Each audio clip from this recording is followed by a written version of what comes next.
Hey there! Welcome back to our channel. Today we are diving into the most influential books ever written on the warfare and strategy, Sun Tzu's The Art of War. But we are not gonna stopping there. We are going to explore 10 key lessons from this ancient text and see how they are played out in the war strategies of two of history's most infamous leaders, Adolf Hitler and Napoleon Bonaparte. So grab your coffee and get comfortable, and let's get into it. First off, let's set stage with a brief overview of The Art of War, written over 2,000 years ago. This Chinese military treatise is attributed to military strategist Sun Tzu.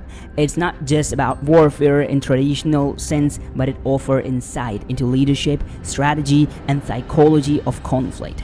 Now, let's see how these timeless principles were applied or misapplied by Hitler or Napoleon. All warfare is based on deception. Deception is the cornerstone of Sun Tzu's philosophy. He believed that to win, one must mislead the enemy about one's true intentions and capabilities. Napoleon was a master of this. Remember the Battle of Austerlitz in 1805? Napoleon feigned weaknesses, enticing the Allied forces to attack. He then stuck decisively, achieving a stunning victory. On the flip side, Hitler's use of deception during World War II was both his strength and his downfall. Operation Barbarossa, the invasion of the Soviet Union, initially succeeded due to the element of surprise. However, his underestimation and misinformation about Soviet capabilities led to a disastrous result. The supreme art of war is to subdue the enemy without fighting. Sun Tzu's advocate of psychological warfare, winning without actual combat. Napoleon's greatest strategist triumph was his ability to dominate European politics through a combination of alliances, marriages, and intimidations. His control over much of the Europe was achieved more through diplomacy and strategic marriages than by brute forces alone. Hitler also understood this concept to some extent. His annexation of Austria and the Sudetenland before World War II were achieved without significant military conflict, primarily through political pressure and manipulation. If your opponent is of choleric temper, seek to irritate him. Exploring an enemy's emotional weaknesses is a tactic recommended by Sun Tzu. Napoleon often used this against his adversaries, provoking them to making rash decisions. The Russian campaign, however, showed his own vulnerability to such tactics. The Russian scorched earth policy and the harsh winter provoked Napoleon into a disaster retreat. Hitler's own temper was legendary and often detrimental. His anger and impatience led to several strategic blunders, most notably his insistence on holding Stalingrad at all costs, which resulted in one of the most catastrophic defeats of the Wehrmacht. Appear weak when you are strong, and strong when you are weak.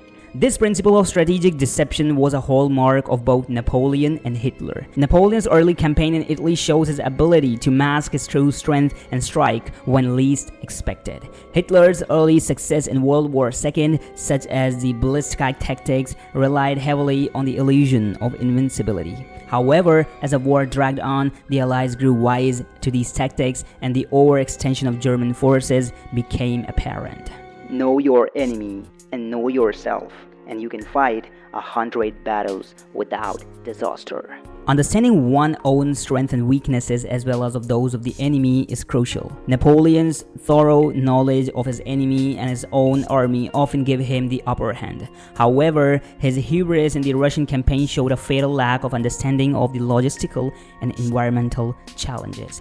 Hitler's invasion of Soviet Union similarly displayed a gross underestimation of the enemy.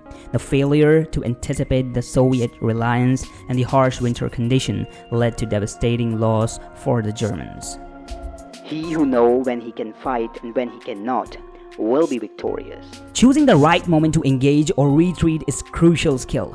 Napoleon's ability to withdraw strategically when necessary, such as during the retreat from Leipzig, helped him perceive his force for the future battle. Hitler, however, often refused to retreat even when strategically sound. His infamous no-retreat order, especially at Stalingrad, led to an unnecessary loss of life and weakened his overall war effort. In the midst of chaos, there's also an opportunity.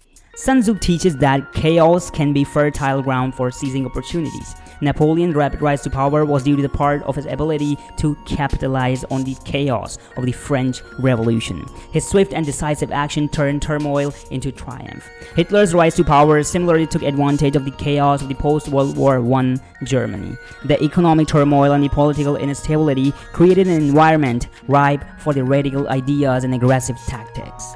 Engage people with what they expect. It is what they are able to discern and confirm their rejection. It settles them into predictable pattern of response, occupying their mind while you wait for extraordinary moment that which they cannot anticipate. This was quite long, but this principle of maintaining predictability while waiting for the right moment to strike was a strategy Napoleon used efficiently. At the Battle of Jena Austerlitz, he used standard tactics to lull the Persian into complacency before executing a surprise flanking maneuver that crushed them. Hitler's early blitzkrieg tactics were innovative and caused many of his enemies off guard. However, as the war progressed, the Allies adapted and predictability of his strategies became a liability. The greatest victory is that which requires no battle. Winning without fighting is the ultimate achievement, according to Sun Tzu. Napoleon's diplomatic victories and strategic marriages often secured his goal without shot being fired. Hitler's annexation of Austria and the Sudetenland were early examples of achieving territorial gain without direct conflict. However, his later reliance on aggressive warfare ultimately led to widespread destruction and eventually his downfall. Let your plan be dark and impenetrable as night, and when you move, fall like a thunderbolt. Secrecy and the element of surprise is crucial in warfare. Napoleon's surprise crossing of the Elbe and his sudden attack were legendary, often catching his enemies completely off guard. Hitler's initial success in World War II were largely due to his ability to keep his plans secret and strike swiftly. The invasion of France through the Ardennes forest is a prime example. But as the war progressed, his strategies became predictable, and his enemies were able to anticipate and counter his move. And there you have it, folks, 10 lessons from Sun Tzu's The Art of War and how they are played out in the strategies of Napoleon and Hitler.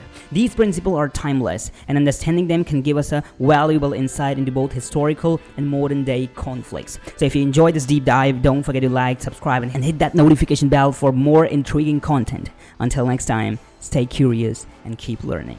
Thank you.